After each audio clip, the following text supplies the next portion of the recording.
So my name is Robin Dresner. I'm the marketing manager, and I've been at Sweet Street. Actually, my anniversary is next week, 25 years.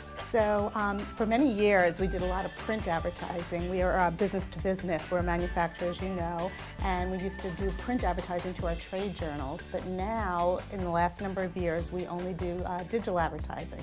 So we communicate through digital ad campaigns. Interesting. Wherever we searched the internet, and we found different kinds of packaging and ideas that we thought were really cool.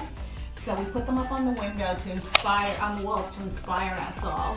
And we brought Sandy in, and we all talked about what we liked and what we didn't like. And a lot of times this room. Before we applied the icing by hand. Now we have machines that deposit the icing on the product. And we also have robots that put the drizzle on the pie. In the beginning it was a little slower, less machinery. Now there's a lot more machinery, a lot faster, fast-paced.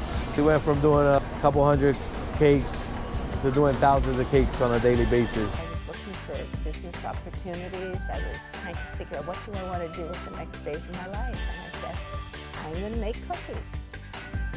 I don't know everything. You rely on all the people who work for you, and they are the ones who really make things happen. Well, we've done a lot of projects in the last couple of years to help reduce the carbon footprint. We've done a lot of lighting upgrades where we've changed the old style fluorescent bulbs to LEDs, and that saves a lot of energy. It uses about half the energy of the traditional bulbs. We've also done a lot of projects on our utilities, like our cooling towers and boilers, that reduces our water usage.